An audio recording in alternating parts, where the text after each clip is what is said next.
The star map filled the whole wall of the council chamber. It was wide and bright and covered in colors: gold for Keth territory, blue for the Vorath Collective, red for the Sarathi Union, green for a dozen smaller species that had learned to stay small and quiet and alive. Every corner of the known galaxy, labeled and claimed and argued over.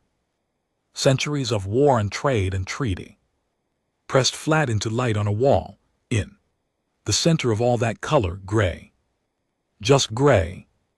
No name, no border markings, no resource tag, a hole punched through the middle of the map that every civilization had agreed, without ever quite agreeing out loud, to leave exactly the way it was. Admiral Varric Salin stood in front of it with his hands behind his back. He looked at the gray the way he looked at everything, like it was already his and just hadn't been informed yet. He was tall, even by Keth standards. His uniform carried the weight of 40 years of campaigns on its shoulders and bore them without complaint. His record was the kind that got read aloud at military schools, edited slightly for clarity in the parts where things became difficult to explain, and handed down as proof that the Keth Empire expanded because it deserved to. He had never lost a war. Behind him, the high compact filled the tiered seats of the chamber, 37 of the most powerful political and military minds of the Keth Empire, arranged in a rough semicircle, all of them looking at the same gray nothing on the map. The Vorath Corridor, Varric Salin said, using the informal name that explorers had given to the hyperspace lanes running through the region, the most valuable transit route in this sector of the galaxy. Whoever controls the corridor controls movement between 11 inhabited systems: trade, military, logistics, communication relay.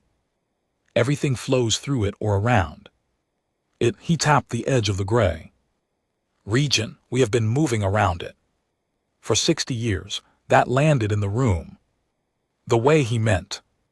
Heavy, slightly embarrassing, like a grown adult admitting they had been scared of a dark hallway in their own house. The resource surveys from the perimeter scans indicate mineral deposits and energy signatures consistent with Class 7 planetary clusters. He continued, habitable worlds, possibly multiple, all of it sitting untouched inside a region that no active civilization currently claims. One of the compact members, a heavyset official named Sareth Vel, who oversaw trade expansion and had the permanently cautious expression of someone who had spent his life being blamed for things that weren't his fault, raised one hand.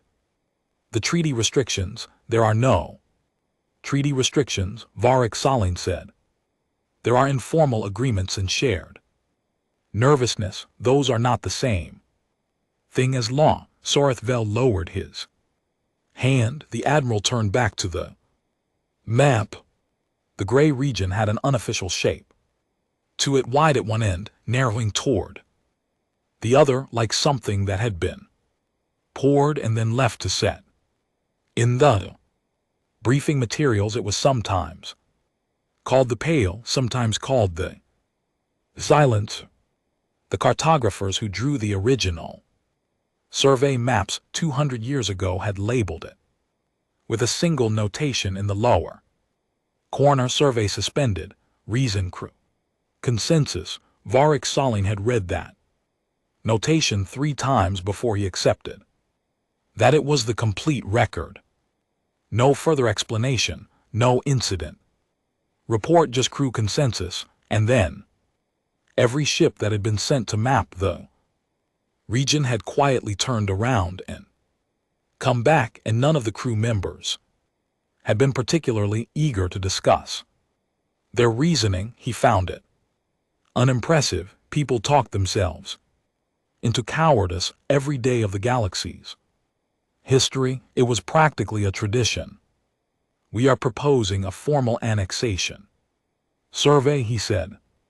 6 ships of the line, 12 support vessels, a full scientific complement. We move through the corridor, we conduct the survey, we plant the markers, standard procedure. The chamber murmured, not in opposition, in the soft, rolling way of people who were mostly convinced but wanted the record to show they had murmured, just in case. The doors of the chamber opened, everyone turned, they came in. Without being announced, 7 of them, representing 7 different species, which was in itself unusual enough to stop conversation dead. The Vorath, the Sarathi, the Pelin Combine, the Geth, reached the 3 others whose names Varric Salin had to check against the translator's reference file. All of them with different shapes and biologies and histories. All of them wearing the same expression, give or take the relevant facial anatomy. The word the translator eventually produced was do not. That was the expression. Every face, 7 different configurations of muscle and skin and light-sensitive biology, all doing different physical things that the translator read as the same 2 words. Do not. The Vorath elder walked to the front of the group. She was old in the way that species who lived long lives became old, not frail but compressed, like something that had been under pressure for a very long time and had simply become denser. Her name, as translated, was something close to Venaloth, though she had never corrected anyone who got it wrong because she had stopped expecting accuracy from younger species. About 70 years ago, she did not ask permission to speak, she simply spoke. We are here to register a formal collective objection to the proposed survey of the Gray region. Her translator was better than the Keth standard. Her words came out clean. This objection is being made by 7 civilizations with a combined documented history of over 11,000 years of space flight.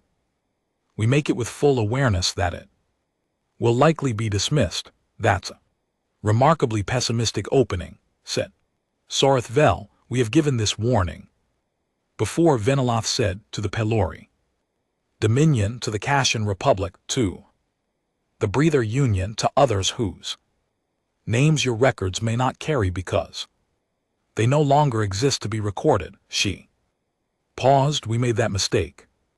The chamber was quiet. Varric Salin turned to face her properly. He gave her the full weight of his attention, which most beings found uncomfortable in some way they couldn't specifically name. You made the mistake of entering the region. We made the mistake of entering the region, she confirmed, and we made the second mistake of not believing the warning that was given to us before we did. One, and who gave you that warning? The civilizations that went in before us. She said, the ones that came back, some of them. The silence was longer this time. What is in the region? Varric Salin asked. His voice was the controlled kind, the kind that had learned not to show interest too openly. Venaloth looked at him steadily. Something that has been there for a very long time, something that watches the border, something that gives every fleet that enters exactly the same amount of time to change its mind, something that, when the time expires and the fleet has not changed its mind, demonstrates completely and without cruelty why the warning existed. That is not a description, Varric Salin said. That is a story told to children. Yes, Venaloth Agreed it is, and children who listen. To it stay alive, one of the compact members laughed, not a mean laugh, the surprised kind, the kind that escapes before the brain can stop it. Then a second member joined, then the sound spread, warming the room, draining the tension from it. The way opened. Window drained smoke. Varric Salin did not laugh, but his expression did. Something adjacent to it, a slight relaxation at the corners of his mouth. The look of a man who has just had a worry confirmed as silly. We appreciate the warning, he said. On behalf of the High Compact, we will ensure it is considered fully before any final decision is made. This was a diplomatic way of saying we will set it aside. Within the hour, Veniloff studied him for a long moment, then she nodded, not in agreement but in the way of someone completing a ritual they already knew the outcome of. We will record our formal objection, she said, as we have recorded it before for the archives. She paused. For whoever reviews those archives later. The delegation turned and walked out, all 7 of them, same unhurried pace, same way of moving, not defeated, not angry, relieved. That was the word that surfaced in Thessaly Eight's mind as she watched them go. She was standing against the far wall of the chamber in the position assigned to junior scouts during official briefings. Present, visible, and functionally invisible to anyone who mattered. She had been cataloging the room's reactions during the Admiral's presentation, which was her job, and she was good at her job. The alien delegation did not look angry. They did not look frustrated. They looked like people who had driven a long way to try to stop a stranger from making a terrible decision, had made the attempt and could now go home without guilt. They looked like people who had tried and could now say they tried. Thessaly 8 watched Veniloff's back until the chamber doors closed. Then she looked at the gray region on the map, which nobody was paying attention to anymore because the Admiral was already outlining departure timelines, and Sorith Vel was already asking about insurance classifications for annexed resource territories. The gray region sat there on the wall, patient as always, waiting. Varric Salin was speaking about the efficiency of the corridor's hyperspace lanes, about transit times, about what it would mean for the Empire's expansion into the outer systems. He was good at this, at making the future sound inevitable, at making hesitation sound like a character defect, superstition. He looking at the map. Is the tax cowards pay to stay comfortable? The chamber agreed.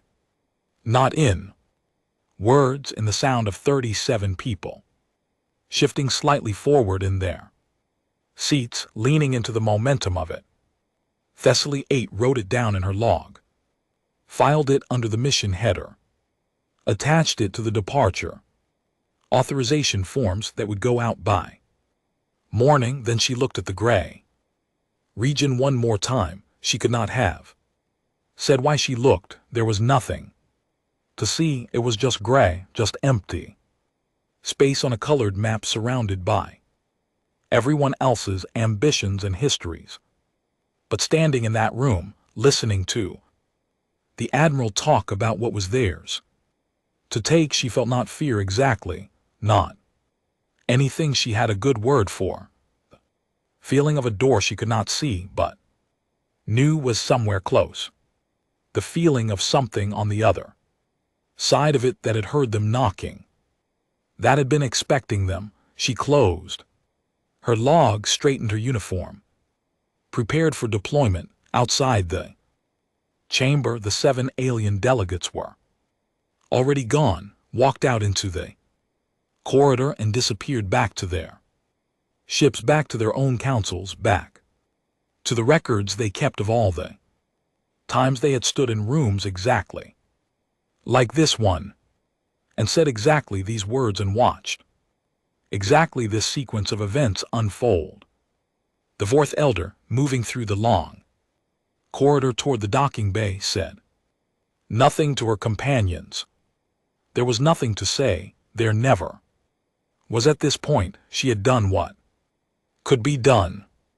The record showed it, the archive held it, and in a few months, when the Keth Empire's fleet came back, some of it, whatever the humans decided to send back, the record would be reviewed by whoever was left to review it, and the warning would be updated, and the next civilization that got ambitious about the Gray region would receive the same delegation and the same words, and would in all likelihood make the same decision, because the warning never said enough to stop the kind of people who needed stopping. That was the thing about warnings, they only worked on the people who would have listened anyway.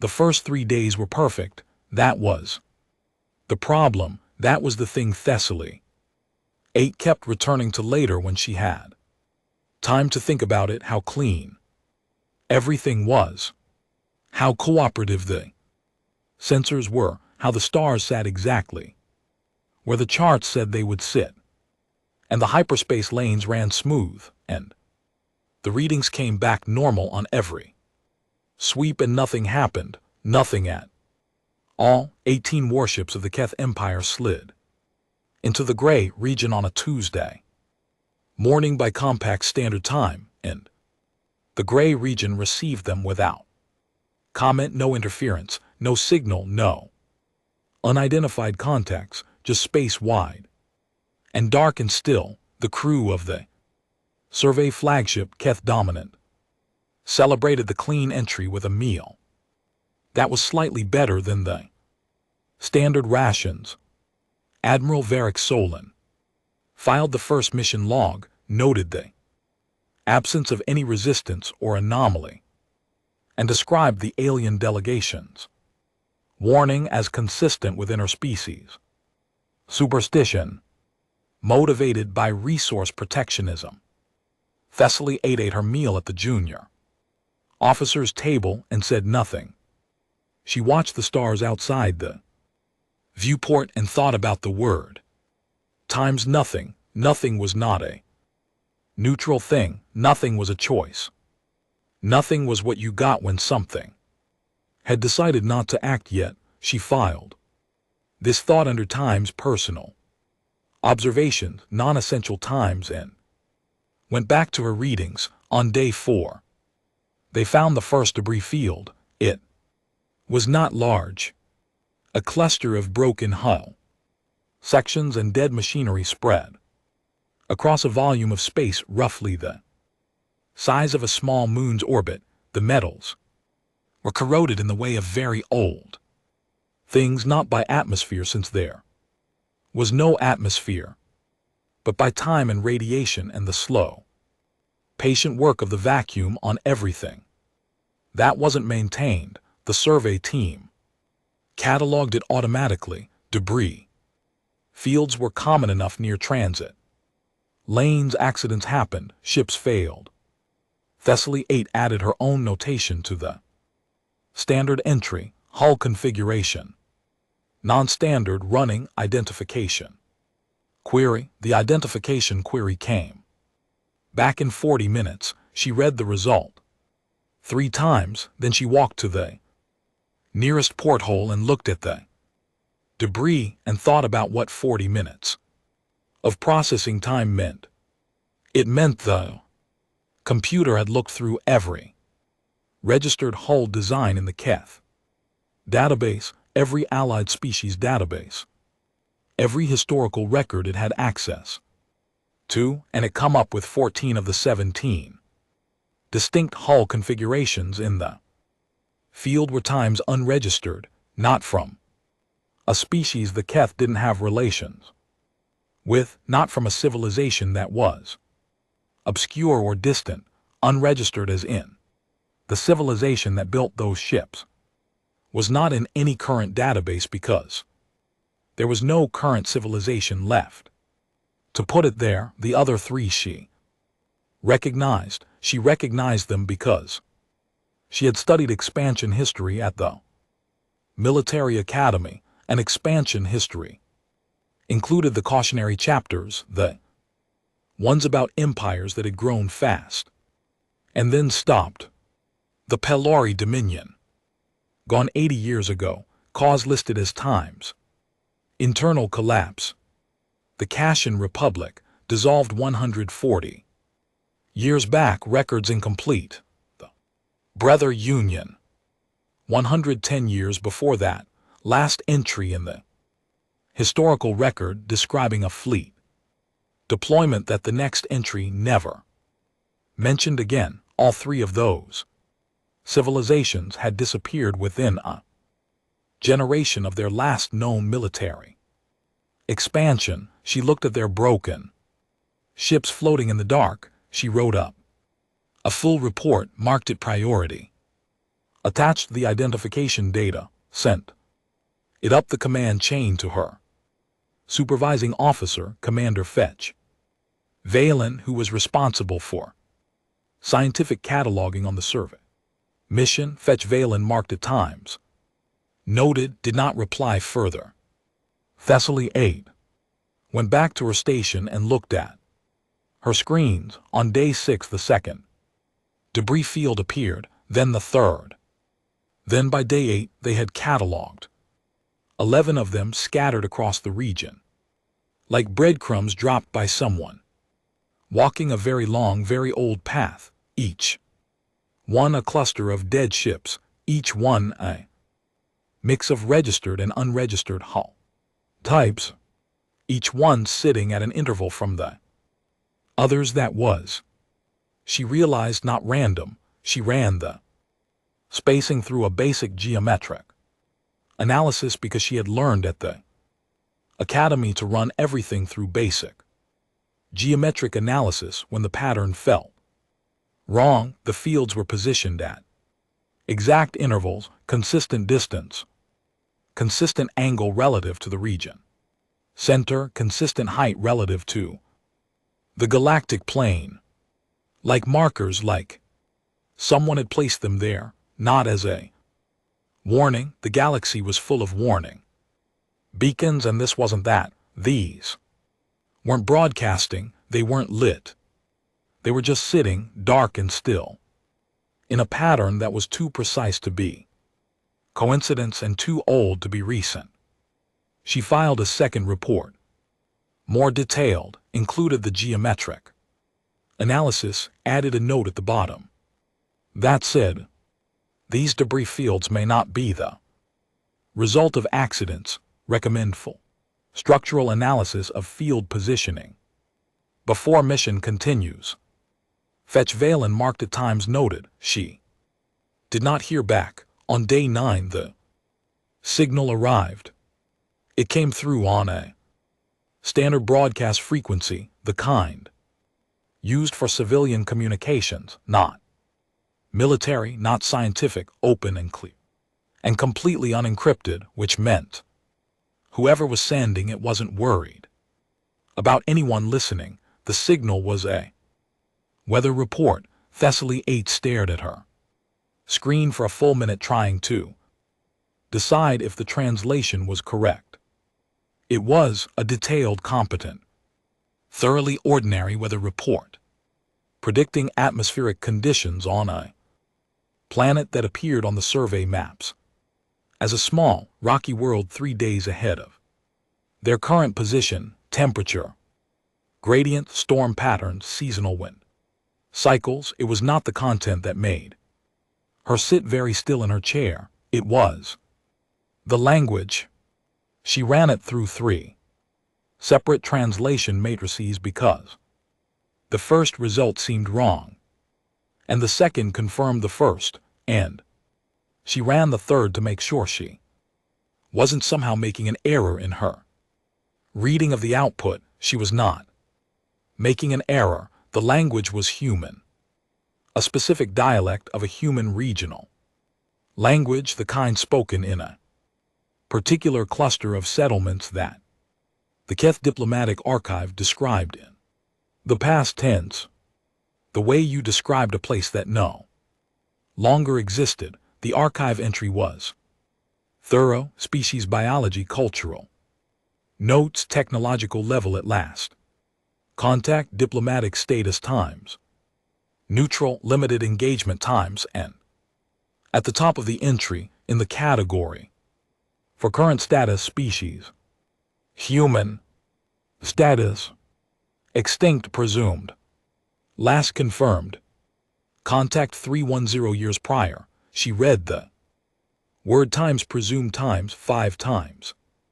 It sat there on the screen looking very small and very important. 310 years.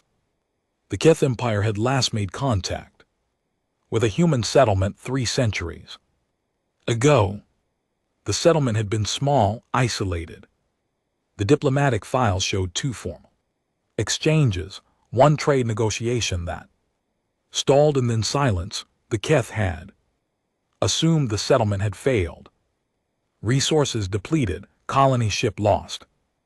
Biological crisis, any of the 100 ways a small isolated outpost could quietly stop existing, presumed extinct, not confirmed. She pulled up every human reference file in the archive. There weren't many. Humans had been a footnote in Keth diplomatic history, a minor species, limited numbers, single no settlement cluster, no significant political or military presence. They had simply been there and then stopped being there, which was not uncommon.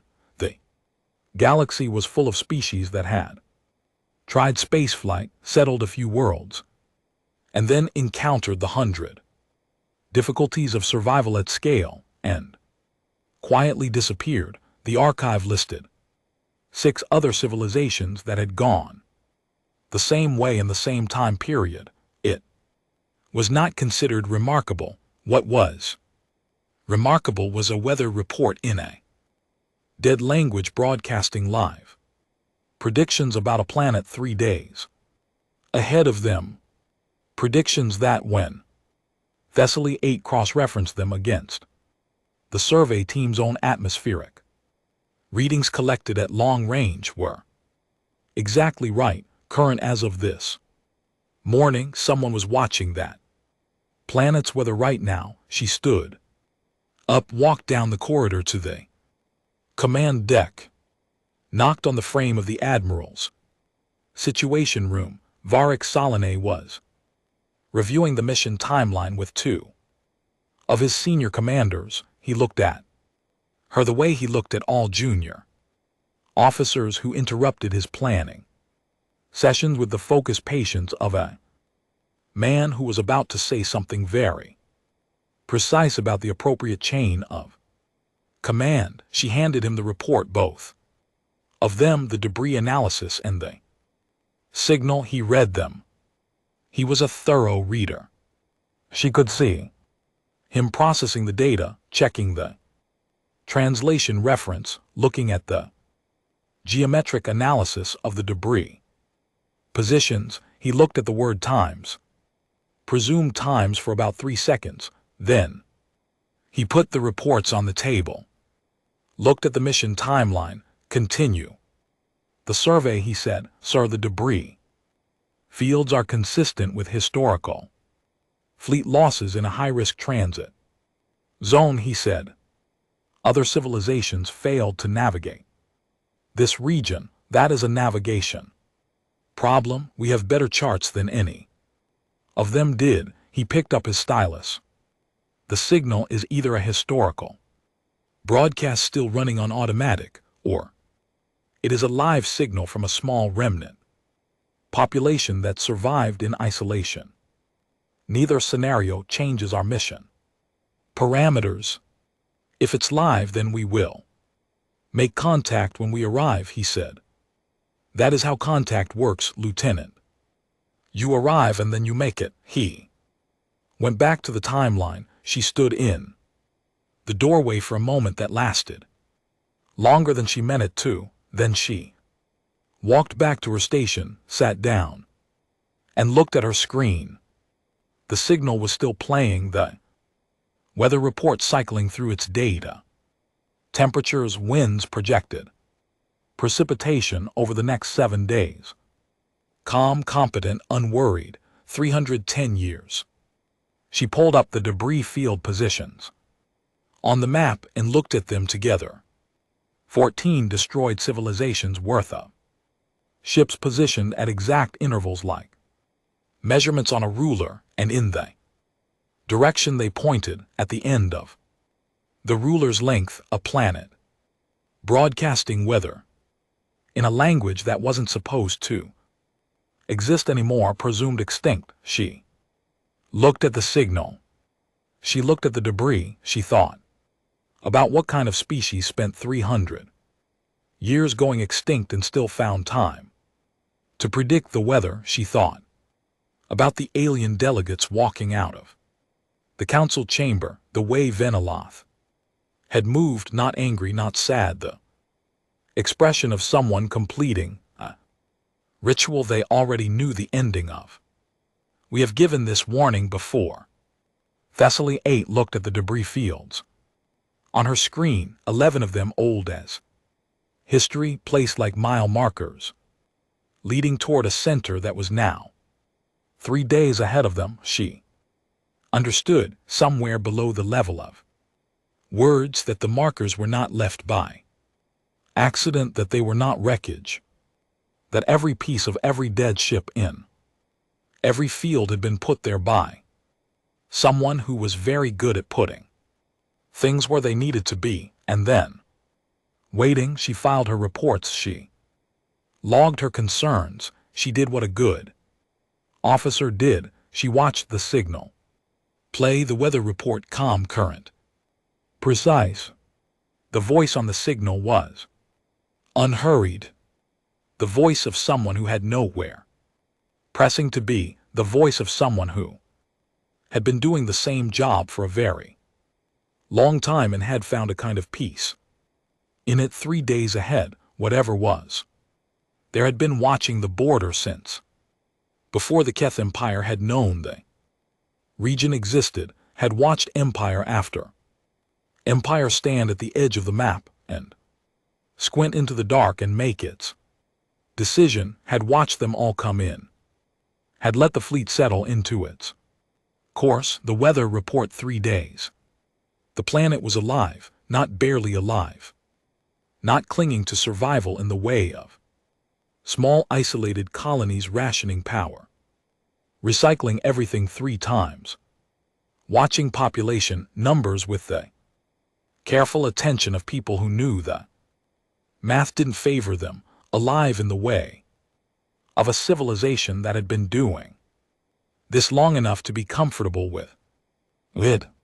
Infrastructure that went down more than it went up.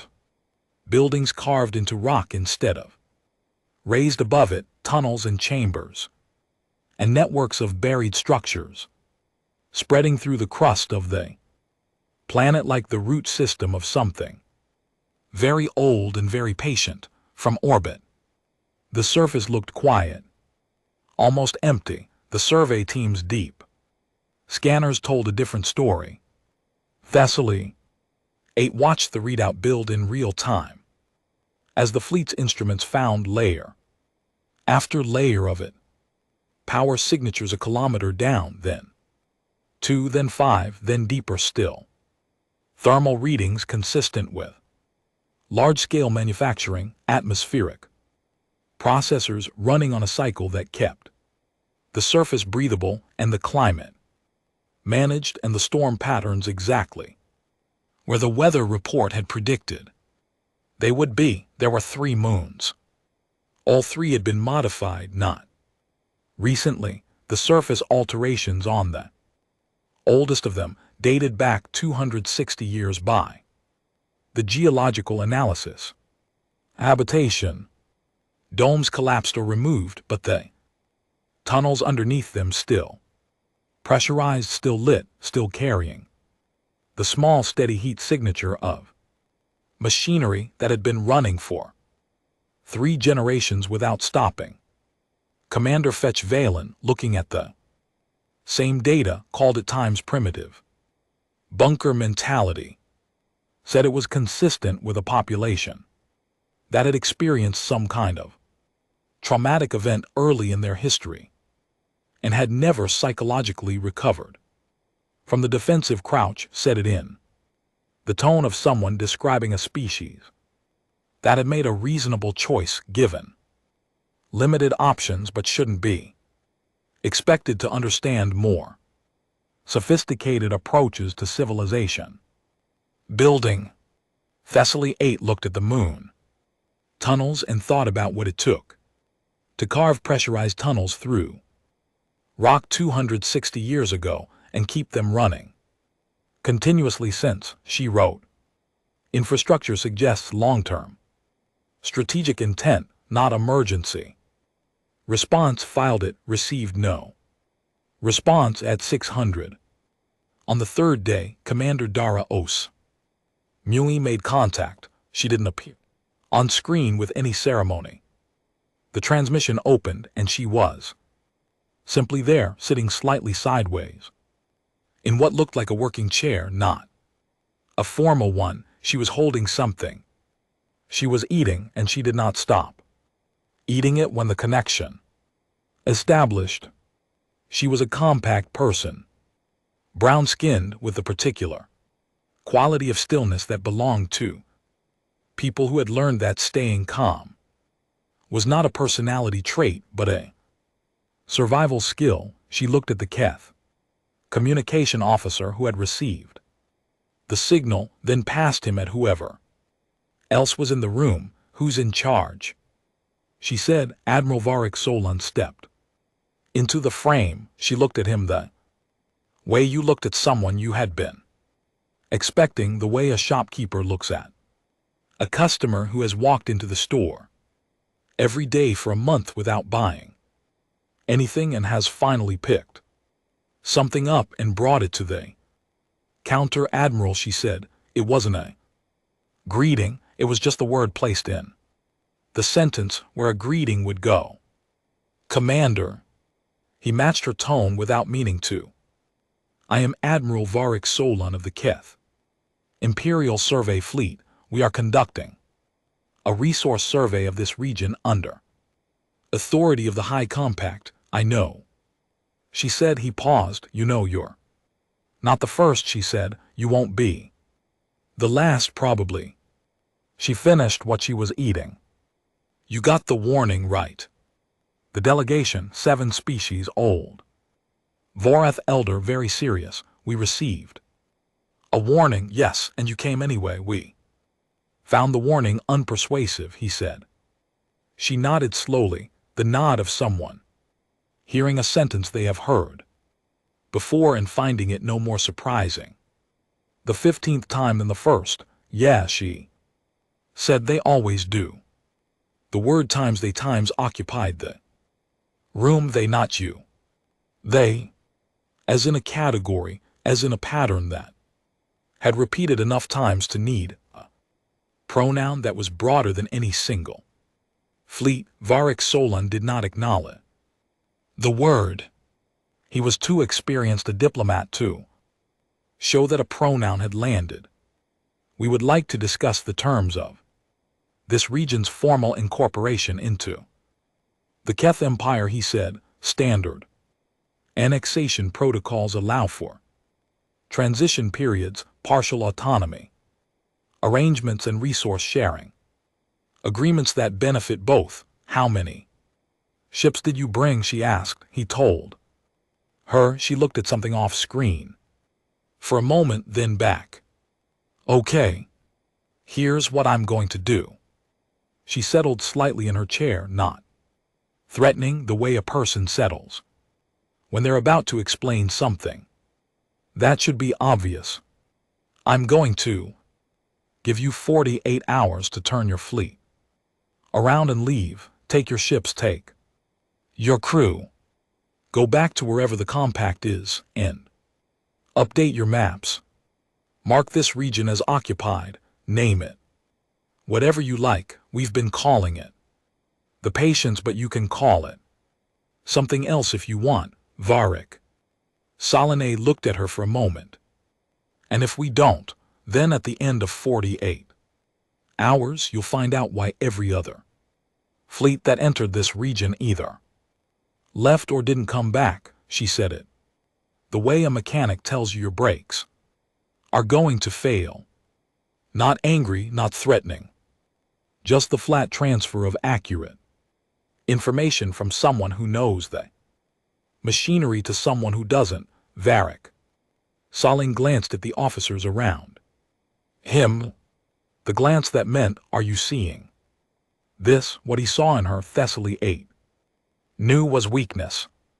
A small population in a buried civilization with no visible fleet, no weapons platforms in orbit, no military ships on the scanners, one woman on a working chair eating a meal and giving him a deadline like she was the one with 18 warships. He saw weakness. He saw bluff. He saw a species that had been hiding underground for 300 years and had confused its own survival for power.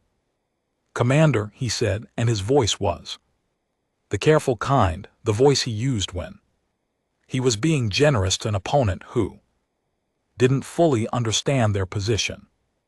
I appreciate the spirit of your offer, but I want to be direct with you. The Keth Empire has established protocols for exactly this kind of situation. We are prepared to be reasonable. We would prefer a cooperative arrangement to a difficult one, but the survey will continue. That is not a negotiating position. That is the mission. Too, she looked at him. Something in her face did a very small thing, not anger, not fear. The thing a face does when it has processed a piece of information it already had but wanted to hope was wrong. For the record, she said, we gave you the same chance we gave all of them. The transmission closed. Phrase sat in the room the way heavy objects sit, taking up more space than their size suggested, all of them. Varric Solane turned back to his command crew and began outlining the next phase of the survey.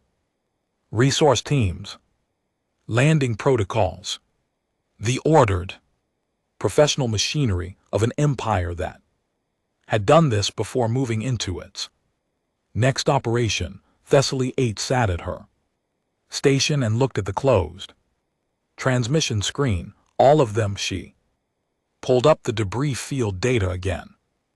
The 11 fields scattered across the region, the 14 unregistered hull types, the 3 dead empires whose last known action had been sending a fleet in this direction. She pulled up the historical record on humans, the full file, not the summary. Read it straight through.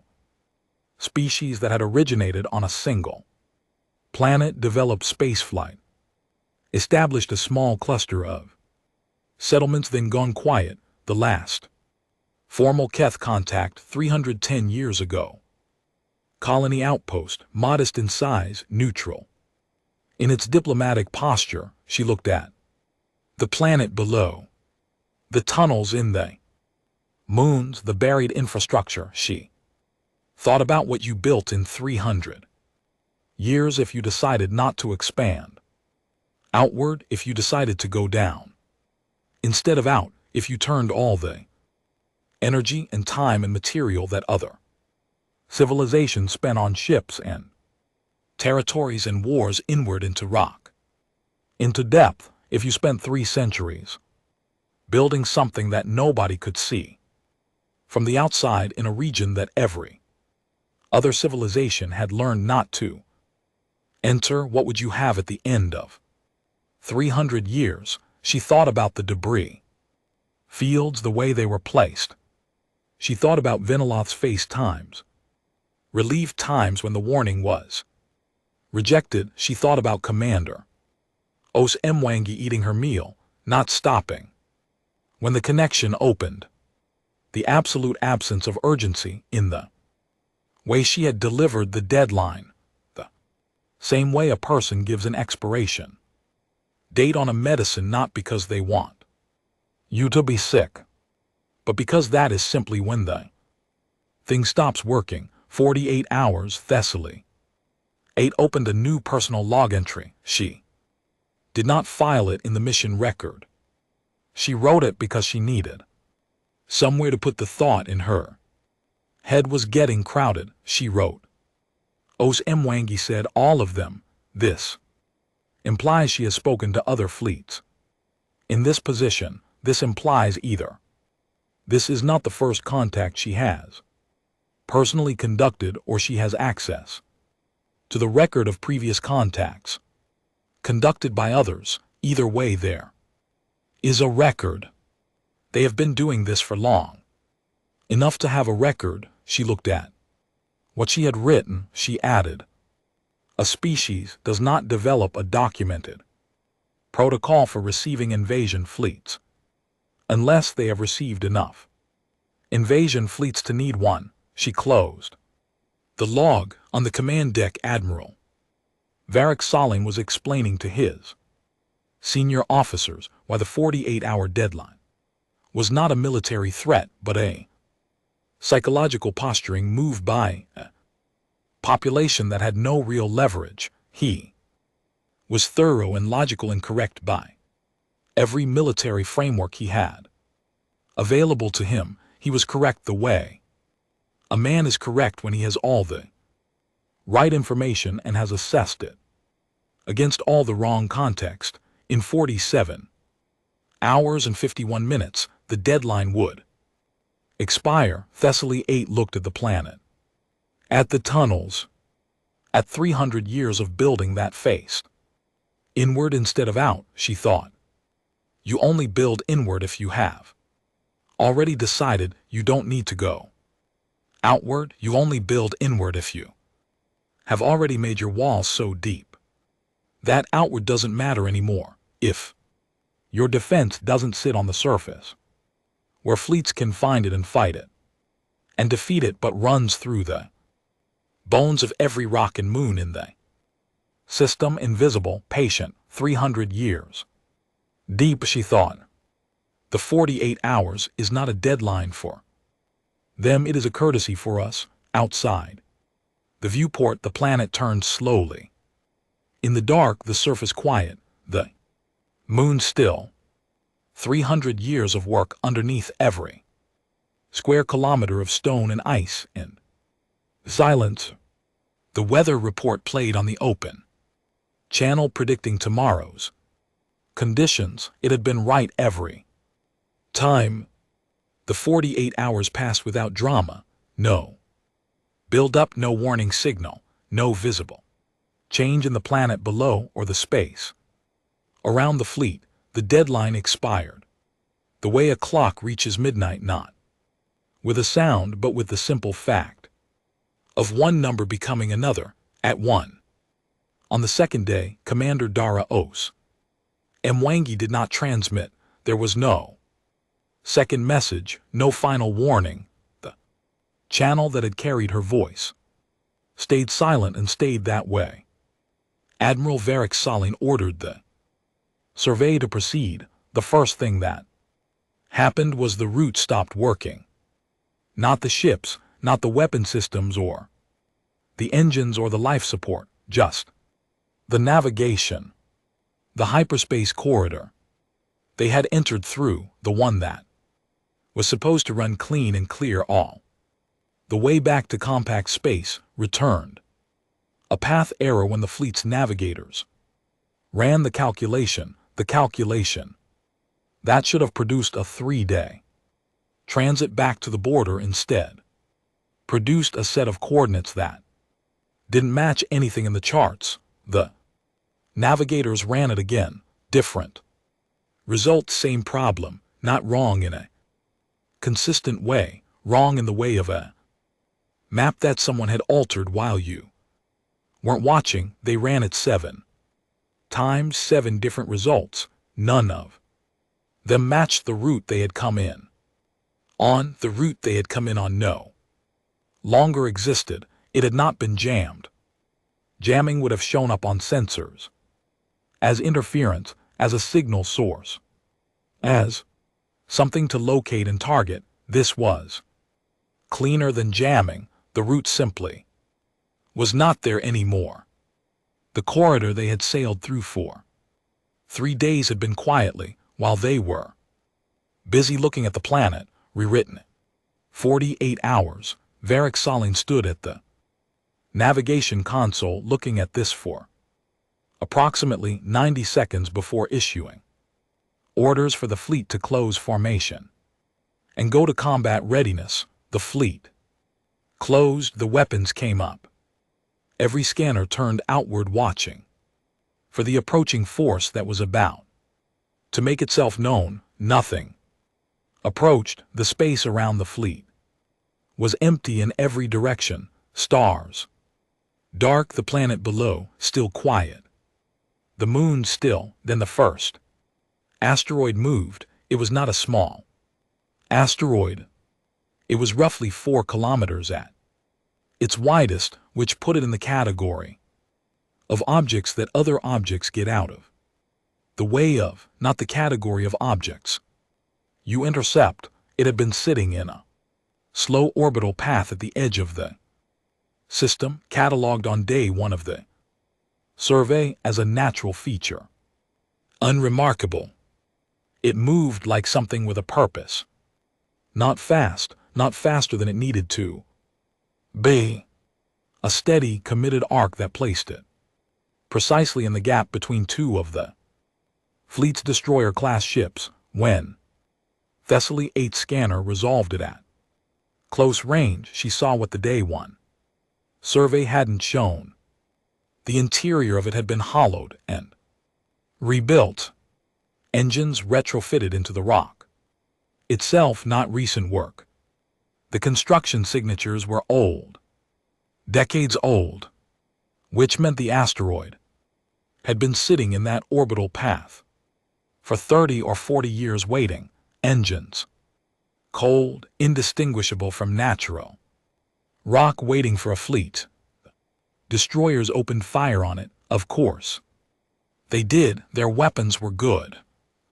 Keth military built effective ships and trained effective crews, and they hit it squarely and repeatedly, and they damaged it, and it kept coming because 4 kilometers of rock absorbs a great deal of damage before it stops being 4 kilometers of rock. The asteroid passed between the 2 destroyers. They moved to avoid the collision.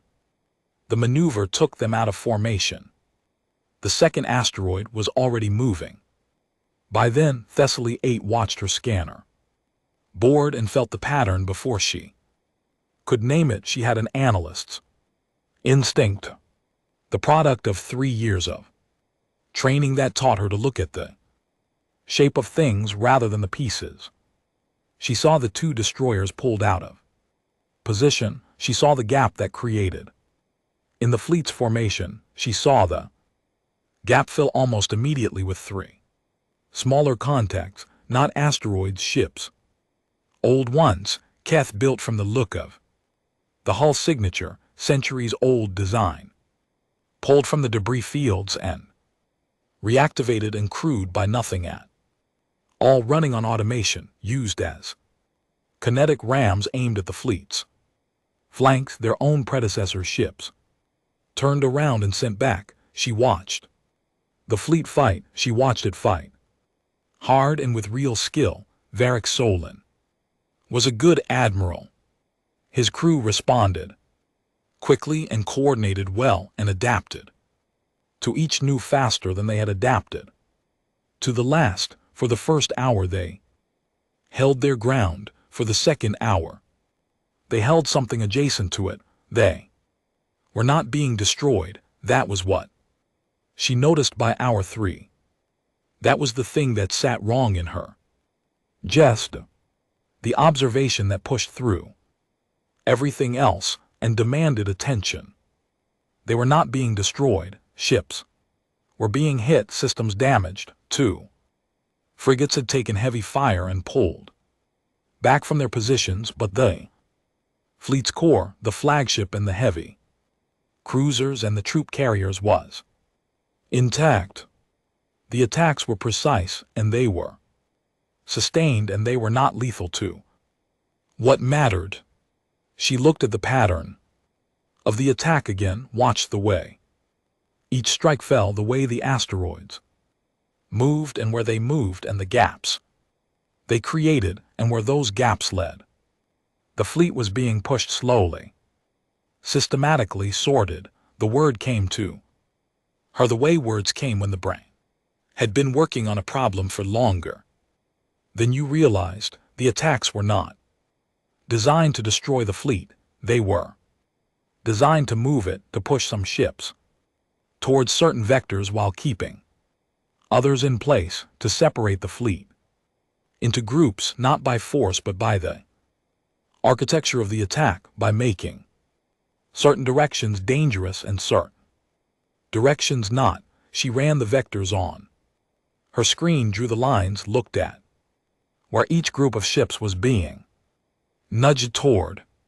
Some of them were being guided toward dead ends, zones where the asteroid swarm was thickest, where the old ghost ships were running in concentrated formation, where there was no clean exit. The others, fewer ships scattered across the fleet, no particular pattern she could identify by class or armament, were being guided toward gaps in the assault, clear corridors through the chaos, routes that weren't being hit, routes that had been left open. She looked at her own ship's position on the fleet map. Her ship was in the second group. She sat with that for a moment that stretched out longer than moments usually stretched. Then she understood. Not all of it, but enough. The fleet was not being fought, it was being times processed. The humans had done this before. The debris field said they had done this before, 17 times at minimum. And they had learned from each one, had refined the system, had figured out which ships to keep and which to send back, and how to separate them from each other without the kept ones being able to help the sent back ones. They were choosing the messengers. They were choosing which ships would leave here and which would not, and they were making that choice based on something she could not fully read, and they were executing it with the mechanical certainty of a process that had been calibrated across centuries. She was a messenger. She had been chosen. She did not know why, and she did not have time to figure it out, because her ship's pilot was already reading the gaps, the attack pattern, and instinctively moving toward them, and she could either stop him or she could let him do what the humans had already designed this whole engagement to make him do. She let him do it. On the command deck, Admiral Varric Solon had stopped issuing tactical orders.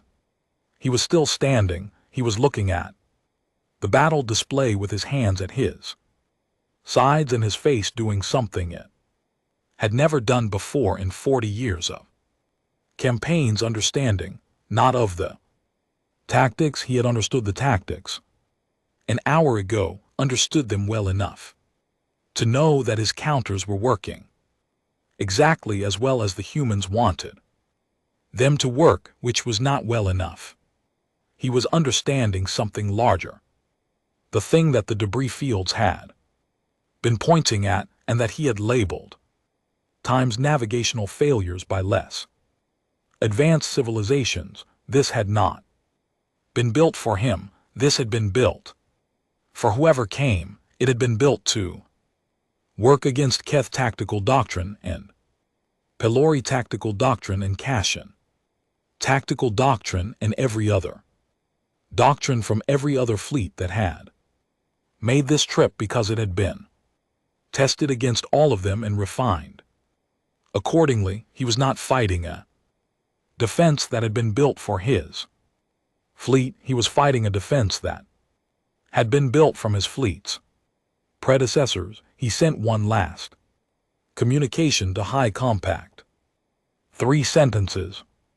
The transmission was cut before he could finish the 4th.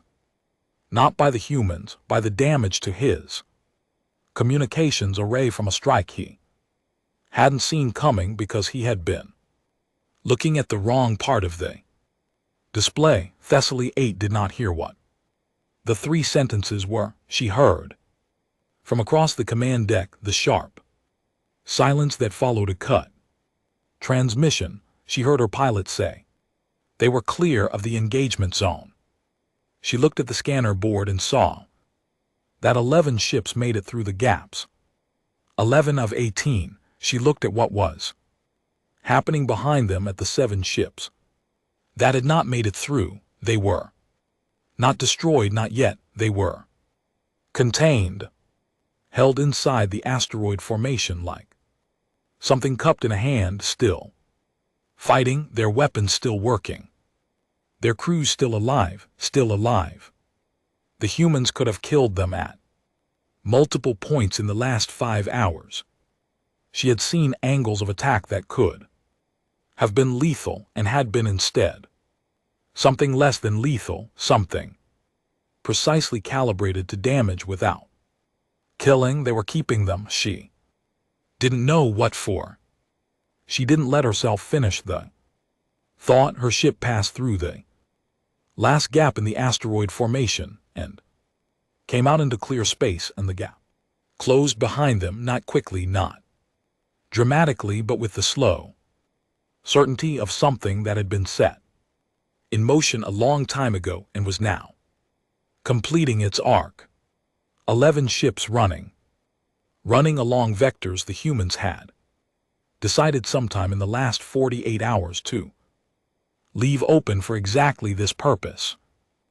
Weather report played on the open channel. Still calm. Tomorrow's forecast. Thessaly 8 looked back at the system they were leaving behind, the planet turning, the moon's patient, the asteroid formation resettling into its long orbit like an animal returning to rest. 300 years of building that went inward instead of out. She understood now what you had at the end of 300 years. If you built inward, you had a trap with no walls you could see, no weapons you could target, and no end until the people inside it decided there was an end. You had something that knew exactly how you fought before you arrived, because it had fought everyone who came before you and taken notes. You had the patience. Name fit. She set course for the border and did not look back. Behind her, somewhere in the rock, in the dark, in the 300-year deep infrastructure, Commander Dara Os Mwangi was probably eating something and watching the fleet's departure on a screen somewhere and feeling, if Thessaly 8 had to guess, nothing more dramatic than the quiet satisfaction of a job that was not finished but was proceeding exactly as planned. 11 ships going home carrying the message exactly as planned. The debrief lasted 6 hours. Thessaly 8 had never spoken in front of the High Compact before.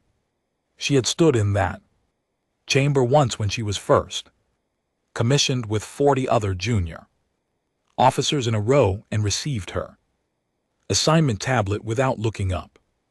That was the extent of her experience in the room where the most powerful people in the Keth Empire made their decisions. She looked up now. 31 of the 37 seats were filled. 6 members were absent.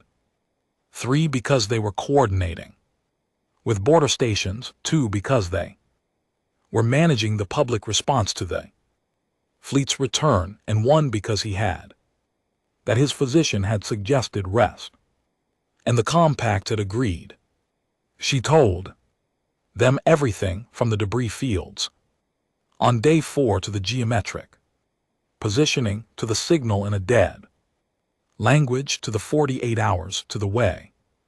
The asteroid formation had moved and what it had moved like in the patterns she had seen in the sorting of the fleet. She told them about the hull configurations she had recognized, the Pelori Dominion, the Kashan Republic, the Breather Union. She showed them the identification data, the distance calculations, the timeline she had reconstructed by cross-referencing the dates of each empire's disappearance from the historical record against the estimated age of their ships in the debris fields.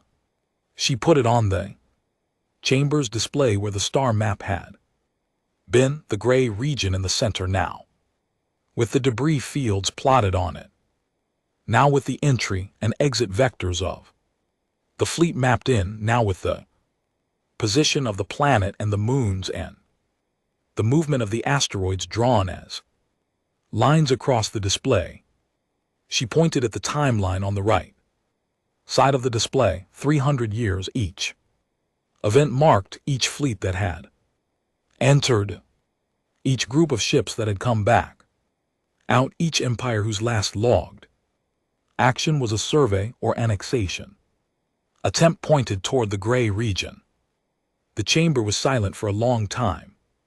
After she finished, the first speaker, an older official named Kashan Vol, who had been on the compact for 20 years and had voted in favor of the mission, looked at the timeline for a while. Before speaking, "You believe this to be deliberate," he said, "not defense system?" "Yes," Thessaly 8 said, "a system developed over 3 centuries at minimum," she said. "To what end?" She had thought about this for the entire journey home, for 3 days of hyperspace transit, sitting at her station when she could have been sleeping, looking at the data, and building the answer piece by piece.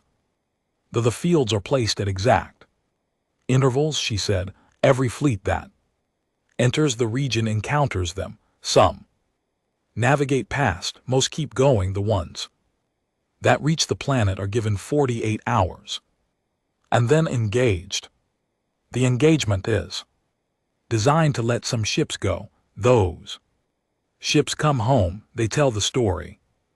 She paused, to the next empire that's considering whether to enter the region. The chamber heard this. The debris fields are not wreckage, she said. They're the warning, the actual warning, not the words the alien delegates said. Those were never going to work, and the humans probably knew that. The debris is the warning. Every destroyed ship from every civilization that went in before us, those are the words placed where we would find them, spaced where we would have to look at them long enough to count them. Another long silence. "And we counted them," said Kashan Vol. "We counted them," she confirmed. He sat back in his chair. The expression on his face was the one people got when they had been holding a thing they thought was heavy and had just been shown what heavy actually looked like. "Why?" The chamber doors opened. 7 delegates came in again. Same 7 species, same arrangement. Veniloth in front, moving with the compressed patience of someone who had made a very long journey many times and had long stopped noticing the distance. They had not been invited. They had arrived because they always arrived at this point, because this point always came. The compact's first speaker looked at them. "You knew," he said, not accusatory. The flat, tired acknowledgement of someone who had recently run out of energy for pretense. "We were told," Veniloth said, "by the fleets that came before ours, who had been told by the fleets before theirs." She moved to the center of the chamber without being directed to it. We were where you are once. We sat in a room like this one with a timeline like that one on the wall. She looked at the display. Ours had fewer entries. What did they do? Said Cashinval. With the 7 ships we left behind, the same thing. They do with all of them, Veniloth said. They are held, they are not harmed if the crew does not force the issue. Eventually they are released. When the humans decide the lesson has had time to settle. Settle with whom? With the empire that sent them. She looked at the timeline. The humans are not interested in war. They are not interested in territory. They are not interested in an empire of their own. They have had one. She paused. They do not want another. The chamber was very quiet. What they want, Veniloth continued, is to be left alone. That is all they have wanted for 300 years. They built everything you saw. The tunnels, the systems, the asteroids. All of it not to expand, but to make the cost of disturbing them so clear and so consistent and so well documented that eventually the galaxy would stop trying. Is it working? Asked the first speaker. Veniloth looked at him steadily. You are the 17th Empire to send a fleet into the Patience. You are the 17th Empire to receive the 48-hour warning. You are the 17th to refuse it. She paused. None of the previous 16 have sent a second fleet. The room absorbed this. None of the previous 16, 17 civilizations, each one certain that they were different, each one looking at the warning and seeing weakness or superstition or bluff. Each one sending a fleet in and receiving some ships back and sitting in a chamber like this one, looking at a timeline like that one, doing the math they should have done before they left. The transmission arrived while the chamber was still processing this. It came through the official diplomatic channel, clearly sent, unencrypted. The communications officer related to the chamber display without comment. Commander Dara Osayemwangi, sitting in the same chair as before, the same quality of stillness. She looked directly at whatever was recording her and spoke with the straightforwardness of someone who had made this transmission before and had long since found the exact words for it. Update your maps, she said. The gray region has a name. It's called the Patience. You're welcome to visit.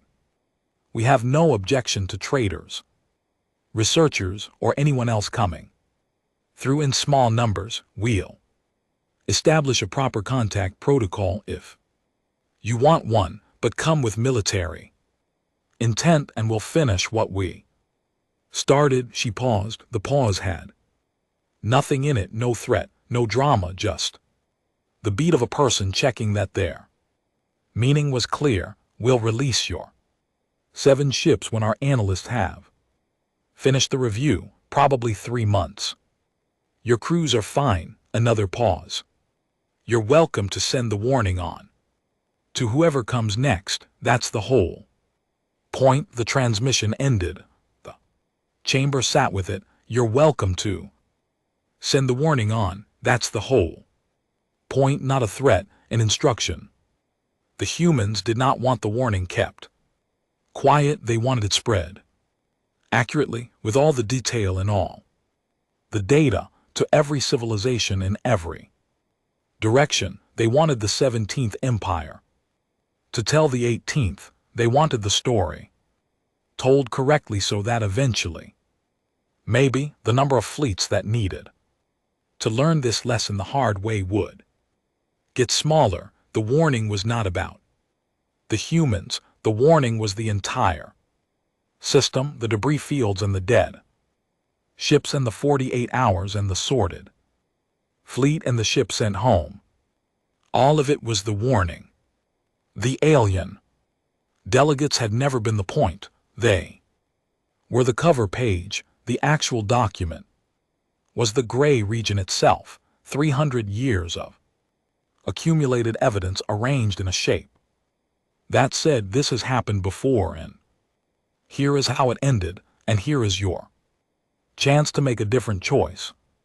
Thessaly 8 stood at the front of the chamber and looked at the timeline on the wall. 17 entries, 17 fleets, 17 groups of ships sent home with the message none of the previous 16 had. Send a second fleet. The system worked. Not quickly, not in the way of a decisive battle or a signed treaty, but over time, in the way that geology works. And weather works and anything works. That is given enough time and patience to let cause produce effect without forcing it. She thought about the word times, presumed times in the human archive entry. The Keth database had looked at 300 years of silence from a small colony cluster and presumed extinction. Had filed it away, had moved on. Humans had not presumed anything. They had been building. She thought about Osei Mwangi eating her meal when the transmission opened, not stopping, not performing calm times, having times it. The way you had a thing that you had carried for so long it had become part of the furniture of your life. 300 years of this, not 300 years for Osei Mwangi specifically. She was one generation of a long line of people who had grown up in the tunnels and learned the protocols and taken up the watch when the previous generation put it down. 300 years of being the species that the galaxy decided didn't worrying about 300 years of using that decision. Later that evening, after the chamber had dissolved into smaller meetings and the business of managing the political fallout had begun its slow grind, Thessaly 8 walked to a corridor window on the building's upper floor, the kind of window that faced out toward the sky, toward the part of the sky that contained, too far away to be visible, the gray region on the map, which was not gray anymore. Somebody had already updated the display. She had seen it on her way out of the chamber. The region on the wall map now had a label in the center of it, small and new, overlaid on what had been blank space for as long as the map had existed. The patients named things were different from unnamed things. Unnamed things were potential. They were gray and open and waiting to become whatever the next person decided to make them. Named things were known. They had histories and edges and meanings that preceded you. The patients had a history that preceded every empire currently drawing breath in the galaxy. She thought about the personal log entry she had written on day 9 in the early morning hours before she had taken her findings to the Admiral. A species does not develop a documented protocol for receiving invasion fleets unless they have received enough invasion fleets to need one. She had been right. She had been right in the way of someone who has assembled pieces correctly, but not yet seen the picture I made. The picture was this. The humans had not survived 300 years of isolation because they were lucky, or because the galaxy had left them alone out of goodwill. They had survived because they had understood something about the nature of the galaxy that no other civilization seemed to understand. In the same way, power was not ships. Power was not territory. Power was not the size of your army or the efficiency of your weapons or the reach of your political influence. Power was what happened when you outlasted everyone else's certainty. Every empire that had sent a fleet into the patients had been. Certain of their strength, certain of the weakness on the other side, certain that the warning was for lesser civilizations and not for them. That certainty was the vulnerability. It was the thing that made fleets walk into traps they had been explicitly warned about. It was the thing that made 17 civilizations look at the same gray region on the same map and make the same decision. The humans had been building their defense in the space left by other people's certainty for 300 years. They had furnished the dark with patience, with rock, with machinery that ran without interruption while the rest of the galaxy forgot they existed, and the rest of the galaxy, being certain of its own power, had not looked carefully at the dark, had not asked what lived in it, had not wondered what 300 years of quiet actually meant. Thessaly 8 stood at the window for a long time. Then she wrote the last entry in her personal log. She wrote the warning was never a warning. It was directions. 38. She thought about that. Then she added one more line. To everyone who ever received it, the directions worked. Just not the way you thought. She closed the log. The window showed her the sky wide and dark and full of named and unnamed things, things that had been built and things that were waiting and things that had been patient for so long. They had become part of the landscape of the galaxy itself, somewhere out there, in the tunnels and the rock and the deep infrastructure of 3 centuries.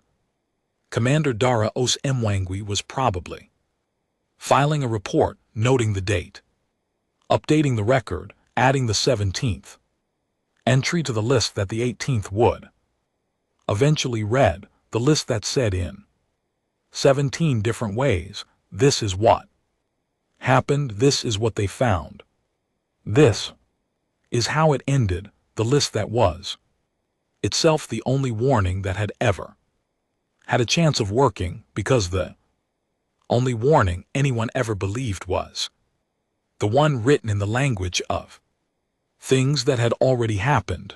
The map had a name on it now. The dark had been furnished. The patients had paid off. It always did.